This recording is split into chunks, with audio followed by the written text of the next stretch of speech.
Hi everyone. This is part two to Allison's presentation, which is posted above because we had some trouble figuring out our schedules to record together. So we decided to record separately and we had permission to submit separately as well. So here is part two, okay? I'm going to be picking up from the end of one of her questions, which is what are the pressing issues related to this group, which is the disabled community. And she identified the main pressing issues as employment, health, both physical and mental, social isolation, and violence and abuse. And violence and abuse can be intimate partner violence as well as neglect in the workplace, neglect within the family. There are numerous ways that one can be abused and neglected as a disabled person. So my first question is, what practice issues does this raise? And that directly continues off of that question of Allison's that I just read. So the first bullet point being the inability to find suitable or accommodating places of employment. This not only increases the poverty rate among disabled people, but increases the stigma of disabled people in the workplace and accessibility to a variety of places of employment for people with certain disabilities. I actually experienced this in my own personal workplace, and it floored me that in a social work setting, we still have all these stigmas and feelings towards people who are disabled. So this one woman who works as a case manager with my organization, Family of Woodstock, she has cerebral palsy and she uses an electric wheelchair. And one of my coworkers, after introducing me to her and she left the building, he turns to me and says, "She's so amazing. She rides the bus from Kingston to Woodstock every day." And this is the type of stigma that is so dangerous, because what is so remarkable about someone in a wheelchair using a bus? That made me so angry. You know, she's not amazing because she's the head of case management at this whole organization. No, she's amazing because she takes the bus. But anyway, this is part of the practice issue that these stigmas raise. Secondly, an issue of power and control, because those who are disabled often are taken advantage of and become prone to things such as sexual abuse, physical abuse, and emotional abuse. And like I said before, that could be in the workplace, intimate partner relationships, or family relationships, or even within themselves. Thirdly, their needs are often not met or accommodated by the government, because their issues are often not discussed or considered in policy making. There are plenty of, I wouldn't say plenty actually, but there are a lot of groups who speak out for equal rights for the disabled community, but it is still not a priority, and policy amendments are not prioritized in this community. So that's something that needs to be addressed. Moving on to the next question. How is relationship building impacted by work with this clientele? So I used an article by Mueller in 2021 that spoke about a study that was done in, I believe, high school or middle school, that talks about the representation of the disabled community within the curriculum, and also just like extracurricular activities and school accessibility for disabled students. And I think that this not only addresses, how the youth and schools feel about disabled representation, but this stands as a metaphor for all of the disabled community, because the article states that the system neglects to represent the disabled community, and that there's a lack of identity within the students themselves because of the lack of representation.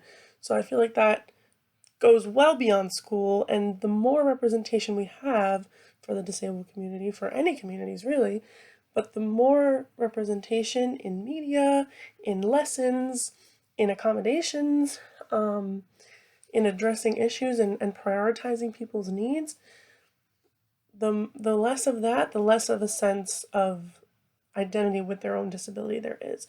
So these students, like the regular population of this country, feel disconnected from their disability or even ashamed of their disability because they don't see any representation or normalization of their issues. So yeah, this not only disconnects students from fellow peers, but from themselves. So that is very upsetting. We need to work on normalizing a variety of disabilities and not just certain perceived disabilities or visible disabilities. Like there are such a wide array of disabilities, and learning disabilities and cognitive disabilities, and just there needs to be a wider array of representation as well as a more frequent representation. Moving on, what is the impact of ism on this specific population? In other words, what is the impact of ableism on the disabled community? I'm going to define ableism here and just say that it perpetuates a negative view of disability, just as any ism does for any other group. It really frames being able-bodied as the ideal and disability as a flaw or an abnormality, where that's not true. It is just all different forms of being human, right? So this is a form of systemic oppression that affects people who identify as disabled, as well as anyone who looks at or perceives otherness. And ableism can also affect the caregivers of the disabled people, because they're exposed to this all the time as well. As with other forms of oppression, people do not always know that they are being ableist. This is because people learn ableism from others, whether it be consciously or unconsciously, and that is what implicit bias is. Implicit bias against people with disabilities is extraordinarily common. An older study found that 76% of respondents in that study had implicit bias in favor of able-bodied people or people without disabilities, and this study even included respondents who had disabilities themselves. So that brings up that self-loathing, implicit bias is even within ourselves at times, very, very often. So there are 3 levels of ableism, according to this article: institutional level, interpersonal level, and internal level. So the institutional level affects institutions, literally. An example would be medical ableism, which is rooted in the idea that disability of any kind is a problem that needs fixing. When this is part of medical teaching and health policy, it affects the entire healthcare system as well as the well-being of the patients. At an interpersonal level, this is, sorry, I got distracted.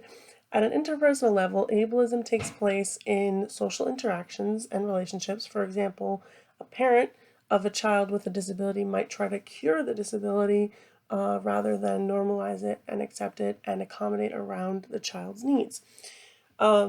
Internal level of ableism is when a person consciously or unconsciously believes in the harmful messages that they hear about their disability and apply it to themselves.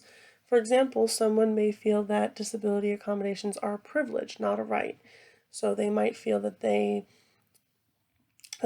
don't deserve to be accommodated, that they, might not be able to afford it, so it's not ever going to be attainable for them. Meanwhile, it's a genuine right. Ableism also takes on different forms, including hostile ableism, benevolent ableism, and ambivalent ableism. Hostile ableism includes being openly aggressive, having openly aggressive behaviors or policies such as bullying, abuse, and violence.